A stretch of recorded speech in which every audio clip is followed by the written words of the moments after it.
Mesdames, Messieurs, bonsoir. Il est 20h sur les antennes de la télé Futur Média. C'est parti pour le sommaire de cette édition avec le chef de l'État qui gracie 1021 personnes à l'occasion de la fête de la Korité. Pendant ce temps, la coordination des musulmans de Dakar scrute le croissant lunaire. Ce soir, la commission nationale, elle, se réunit ce samedi à la radio-télévision sénégalaise. 97 nouvelles contaminations au coronavirus, dont 14 issues de la transmission communautaire. Dakar a dépassé le cap des 2000 cas depuis le début de la pandémie. Thiès, première étape de la caravane scolaire du ministère de l'Éducation pour la rentrée du 2 juin prochain.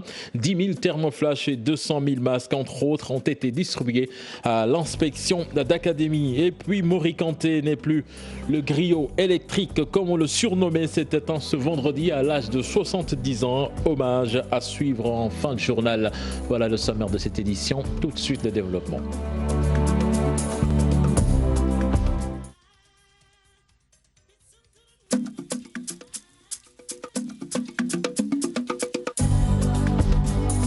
Bonsoir et bienvenue à toutes et à tous. La coordination des musulmans de Dakar scrute le croissant lunaire en vue de la célébration de la Korité ce soir.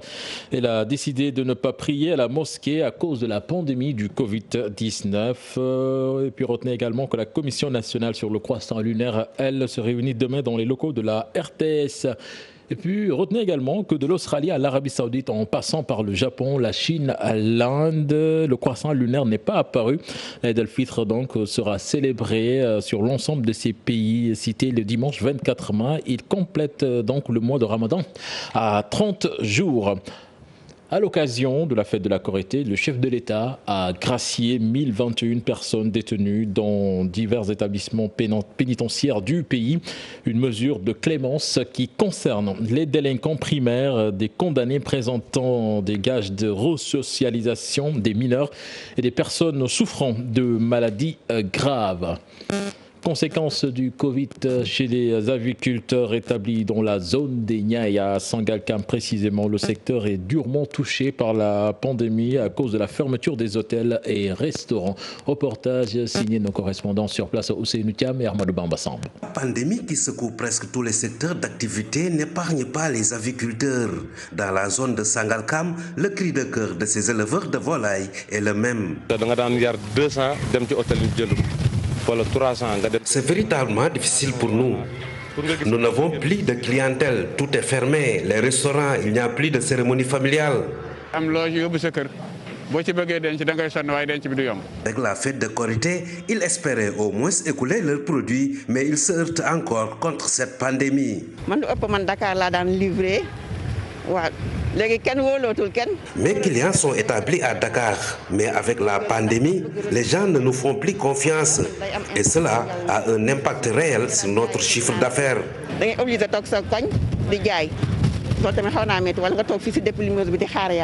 Pour s'approvisionner en aliments, ces agriculteurs sont obligés de casser les prix.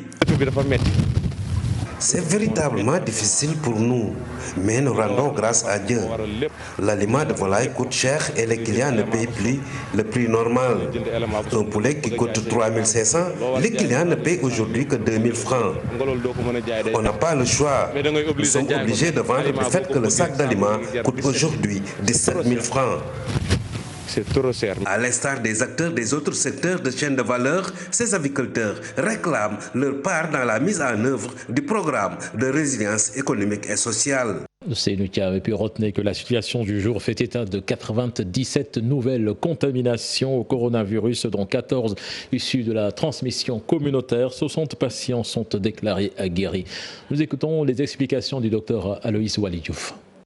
Sur 1199 tests réalisés, 97 sont revenus positifs, soit un taux de positivité de 8,09%. Les cas positifs sont répartis comme suit. 83 cas contacts suivis par nos services, 14 cas issus de la transmission communautaire, répartis comme suit.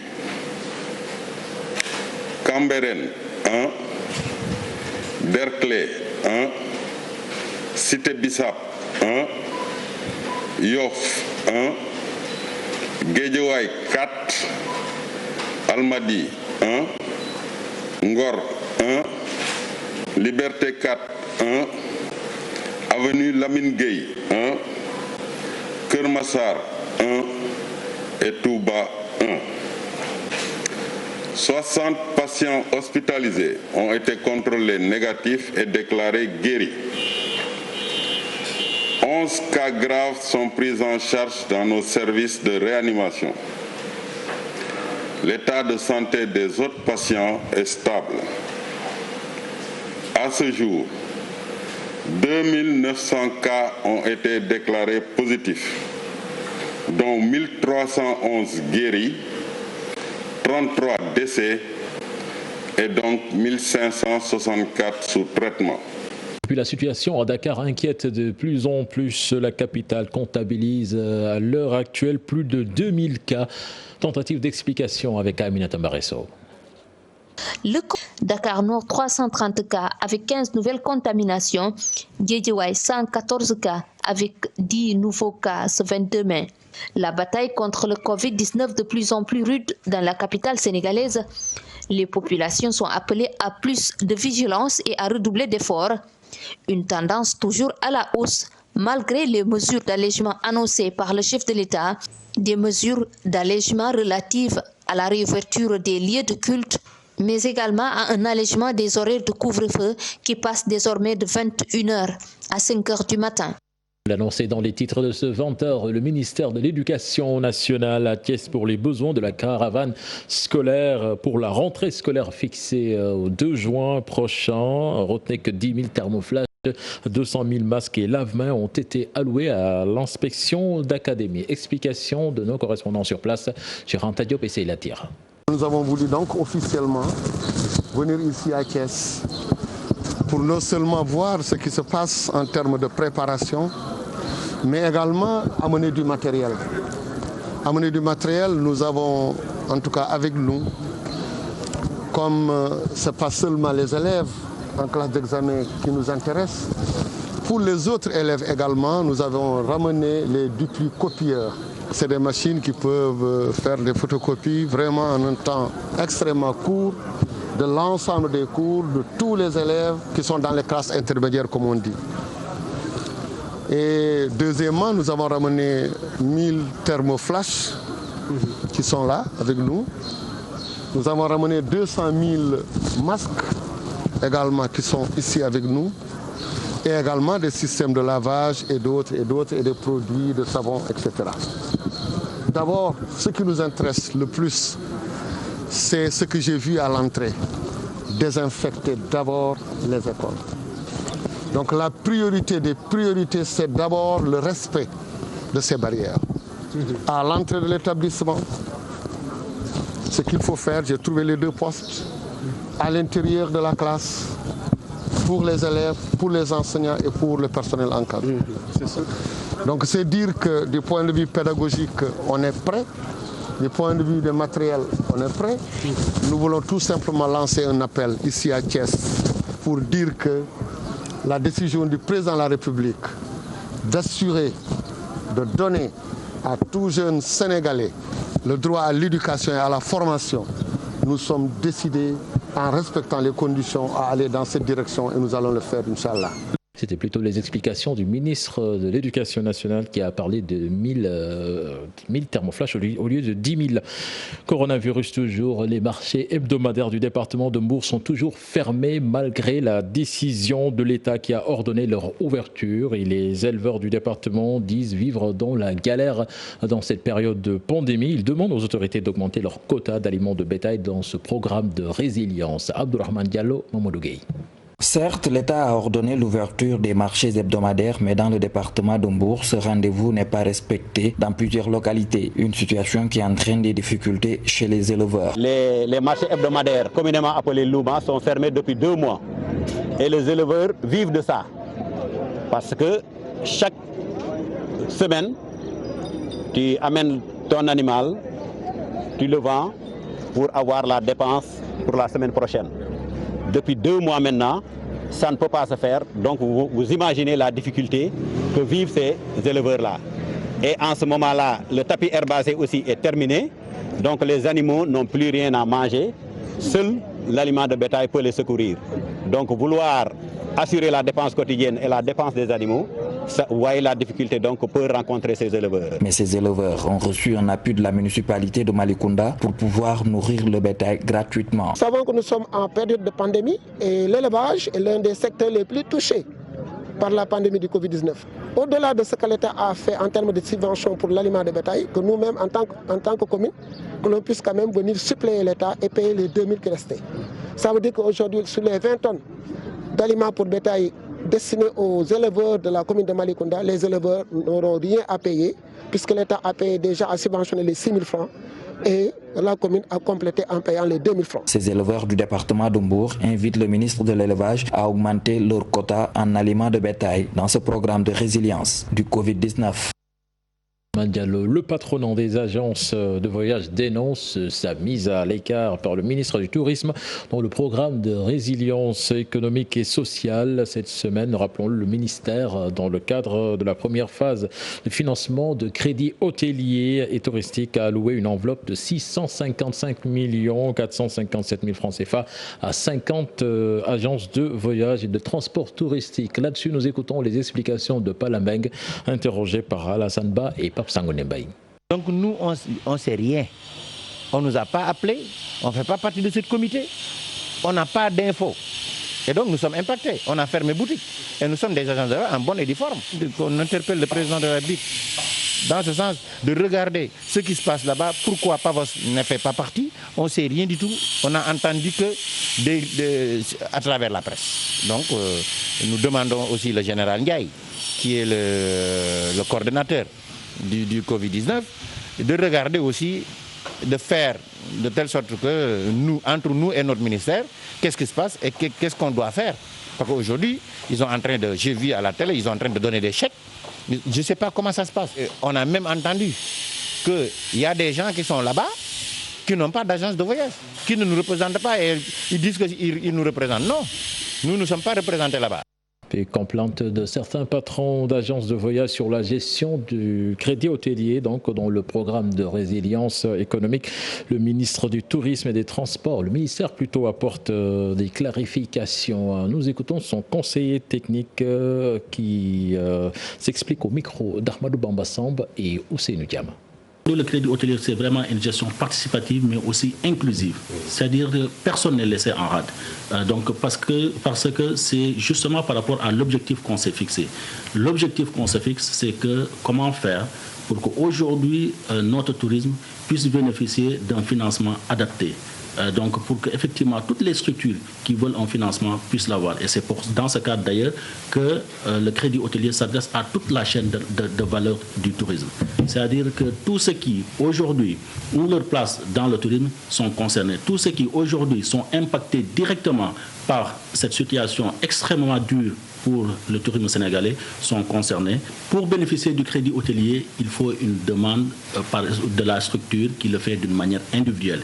Il vient, il dépose son dossier au niveau du secrétariat permanent du crédit hôtelier qui regarde donc par rapport aux critères d'éligibilité qui sont donc déterminés.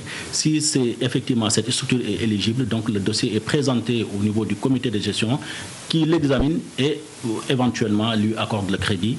Et après maintenant le secrétariat permanent se charge donc de la mise en place donc de ce financement en relation avec la BN2 qui est notre banque partenaire dans ce crédit hôtelier et touristique. ONG et Covid-19, l'impact est bien ressenti. L'exemple d'Oxfam qui vit en déficit de ressources financières. Nos reporters ont fait le tour à Osiwa et l'ONG 3D. Sur place, les priorités ont changé. Le directeur exécutif de l'ONG 3D, par exemple, prône un changement de législation dans le pays pour permettre à ces organisations de faire des levées de fonds après cette crise. Un sujet signé Alassane Ba et Pape Sangoné Mbaye. Précision d'abord. Vous savez, il y a pratiquement deux types d'ONG. Il y a ce qu'on peut appeler les ONG humanitaires et les ONG de développement. Les ONG humanitaires, c'est des ONG qui gèrent les situations de crise. Donc, c'est des ONG qui, au contraire, doivent pouvoir, avec la pandémie, recevoir beaucoup plus de moyens pour agir. Selon Moundiaye Cissé, les ONG ne sont pas épargnées. L'impact est à la fois direct et indirect. Les priorités changent forcément. C'est des effets systémiques. Parce que les partenaires qui travaillent avec nous sont impactés par la pandémie. Alors, ce qui fait que quand les partenaires sont impactés, n'est-ce pas, nous les ressentons. Parce que, par exemple, là où, quand tu demandes aux gens de rester chez eux, tu ne peux pas justifier au niveau des partenaires le paiement de salaire, en tout cas le salaire intégral. Une autre organisation au Siwa. Ici, les dirigeants ont développé une première phase de riposte, réallouer une partie de leur budget. Nous nous sommes rendus compte que les activités traditionnelles que nous menons sur le terrain sont contrariées par les mesures qui sont prises et que ne pourraient pas être, disons, mises en œuvre comme d'habitude. Nous avons essayé d'ajuster notre plan d'action pour s'adapter au nouveau contexte de la pandémie. Cette pandémie va bouleverser beaucoup de choses dans le monde. Pour les ONG, le défi est de faire en sorte d'avoir une souveraineté par une stratégie de levée de fonds. Il faudrait qu'elles développent des stratégies de souveraineté budgétaire, de souveraineté financière pour faire face à des situations comme ça, pour qu'elles ne soient pas détournées de leur planification initiale. Nous sommes en train de développer une deuxième phase qui va couvrir le moyen et le long terme. Même si on arrive à arrêter à moyen terme le virus, la crise pourra être durable, surtout dans ces autres aspects non sanitaires. Tous les secteurs d'activité ont ressenti l'impact de la crise, y compris les ONG. À Oxfam, c'est 1450 postes qui seront supprimés et 18 bureaux fermés. Autre impact de cette pandémie, ce sont les agences de personnel domestique et de chauffeurs. Des travailleurs restent pendant plus de 2 mois sans emploi. D'autres ont été licenciés. Les responsables de famille, en effet, ne veulent plus courir le risque en allant chercher des personnes étrangères. Ce qui fait que beaucoup de contrats sont rompus. Un reportage signé à Maïmouna Ndiaye et Youssou Baro. Il a fait plus de 2 mois dans cette agence. Le chauffeur n'a jusqu'à présent pas trouvé de travail. La cause, la pandémie du Covid-19. Je suis là depuis l'apparition du virus. Ceux qui avaient l'habitude de nous recruter ont tellement peur. C'est la raison pour laquelle je suis en chômage. La vie est très difficile. Il y a la location qui m'attend et d'autres dépenses également. La situation est pire concernant les employés de maison. C'est de plus en plus difficile car nous n'avons plus d'économie. Il nous arrive même de rester toute une journée sans avoir aucune demande de travail. Entre rupture de confiance et chômage, les conséquences s'agrandissent.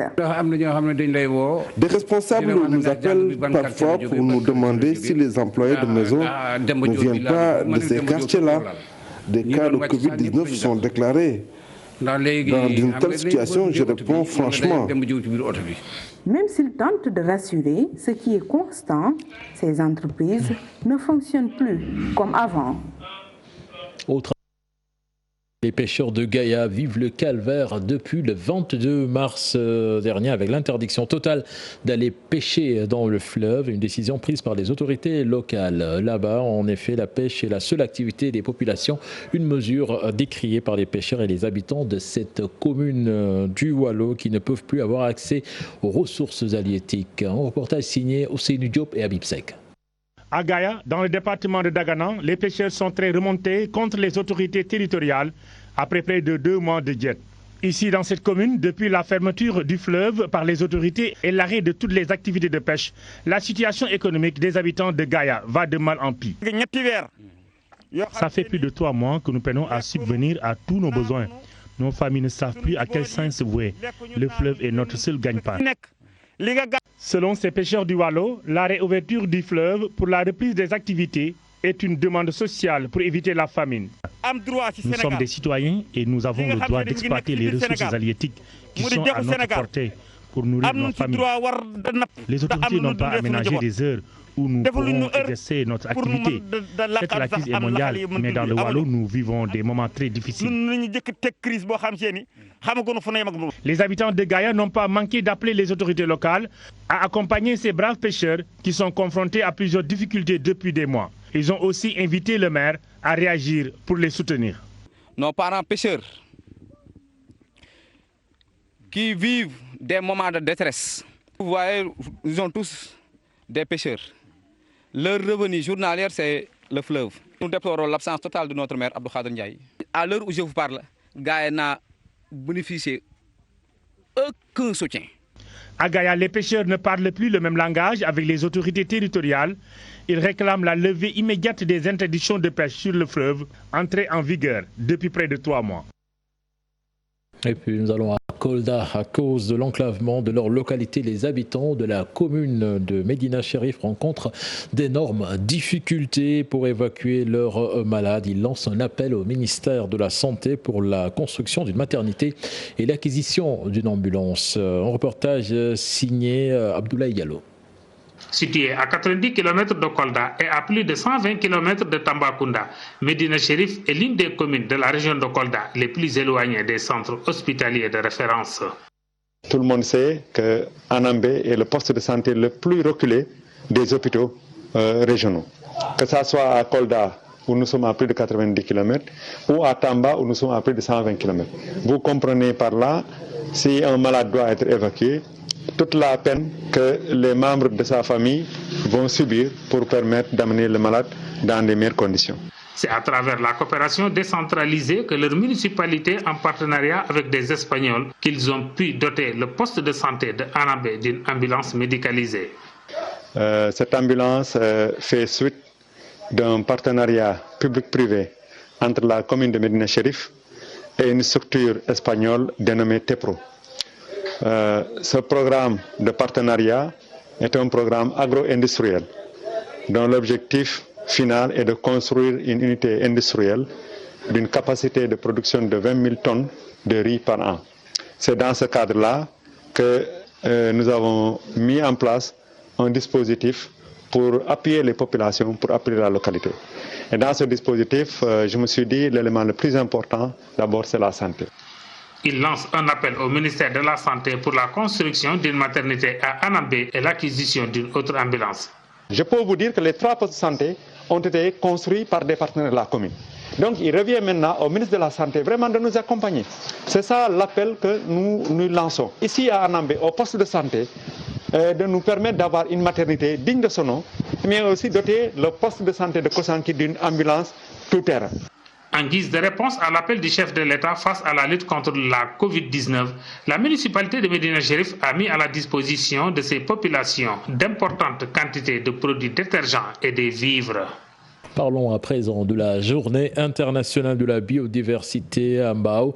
La forêt classée de cette localité sera bientôt dotée d'un programme de sécurisation et de restauration. Une annonce du ministre de l'Environnement que je vous propose d'écouter au micro de Salif Sow et Asmalik Diop. Nous avons dénombré près de 1830 espèces qui sont identifiées. Et ces espèces, c'est souvent des végétaux, c'est souvent des animaux, mais également des champignons. Donc nous avons pris la décision, conformément à cette convention, conformément également aux vœux du chef de l'État, d'assurer la protection de la biodiversité. Nous avons choisi la forêt classée de Mbao pour abriter cette journée pour la simple et bonne raison. Nous venons de visiter tout à l'heure l'arboretum. Et cet arboretum, nous trouvons l'ensemble des espèces des 6 zones écogéographiques du Sénégal. La forêt classée, c'est 722,5 hectares qui est dans une zone urbaine de Dakar, qui est un poumon important et il est de notre devoir de protéger non seulement cette forêt, mais de rendre cette forêt beaucoup plus riche, conformément bien sûr aux indications qui nous ont été données par son Excellence le Président de la République. Et vous l'annoncez dans les titres, le monde de la culture en deuil avec le chanteur Mori Kanté qui est décédé ce vendredi à l'âge de 70 ans. L'interprète de Yekeke était surnommé le griot électrique. Son parcours dans cet élément signé Ndeye Aram Touré. D'ailleurs, l'album Aquaba Beach, qui porte le titre, demeure l'une des plus grosses ventes mondiales. Surnommé le griot électrique, Mori Kanté a reçu le trophée de la Voix d'Or au Nigeria en 1976. À l'époque, il était à l'orchestre du Rai Band de Bamako. En 1981, il sort son premier disque Kurunyenye.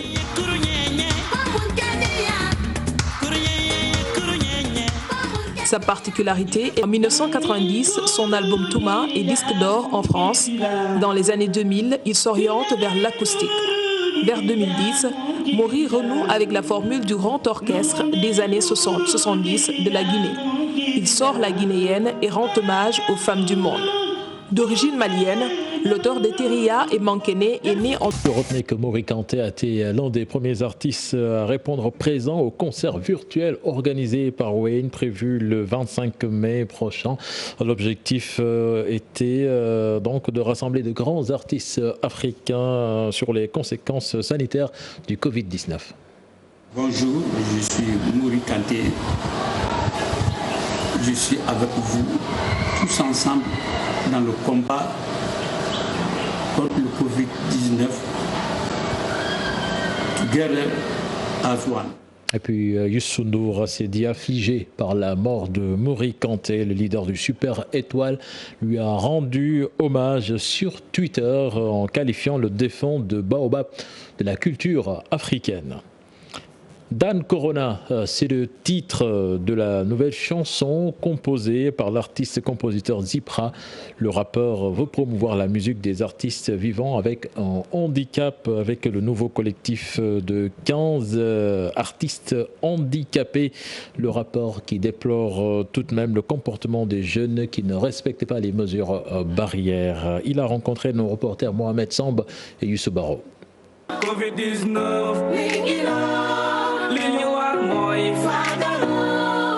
Zipra fait d'une pierre deux coups. Sensibiliser les populations sur la pandémie du Covid-19, mais également promouvoir la musique des personnes en situation de handicap. C'est pour promouvoir les gestes barrières, promouvoir les mesures barrières.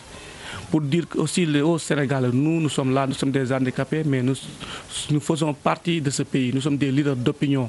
N'est-ce pas? Nous sommes des pères de famille, nous sommes des porteurs de voix, donc nous avons notre mot à dire dans ce pays. C'est pour cela que nous avons fait un son qui s'appelle Andi Xeex Corona pour promouvoir les gestes et mesures barrières. Le corona est là, nous tous nous la savons. Porteur de voix et artiste engagé, Zipra déplore l'attitude de certains jeunes qui défendent la thèse de l'inexistence du virus. J'étais chez moi, j'ai entendu dehors des jeunes qui disaient que mais cette maladie n'existe pas. Et je suis sorti, je leur ai dit, mais qu'est-ce que vous dites vous entendez et vous voyez à la télé, à l'international, des milliers de personnes qui sont mortes, même ici, des parents, des autres, des pères ou des mères qui sont décédés. Et jusqu'à maintenant, vous dites que cette maladie n'existe pas. Après, je les ai conscientisés, ils ont compris. Avec le collectif des artistes handicapés, beaucoup de projets en perspective. Avec le Covid-19 là, les artistes handicapés sont des pères de famille, des mères de famille, n'est-ce pas, ou des responsables de famille. En ce moment, c'est très dur pour eux. D'habitude, les artistes handicapés vivent mal, mais avec le coronavirus, c'est pire. Donc, je demande au président de la République de les aider. Donc, désormais, je veux produire les artistes handicapés, si je le veux bien, s'il y a les moyens aussi. N'est-ce pas? Parce que les artistes handicapés, parfois, ils restent beaucoup de temps sans sortir d'album ou sans faire des spectacles. Une semaine, un mois, voire une année sans sortir. Alors qu'un artiste doit montrer son art. Ils ont leur mot à dire. Le collectif des artistes vivant avec un handicap veut porter le combat pour la sensibilisation sur le Covid-19. Souvent laissés en rade, ces acteurs culturels souhaitent plus de considération dans la pratique de leur art. Le meilleur médicament, c'est de rester à la maison. Merci à vous, Mohamed Sambé, Youssou Baron. C'était le dernier élément de ce journal. Prochain rendez-vous pour l'information demain à 13h. Excellente suite de programme en compagnie de la Télé Futur Média. Au revoir.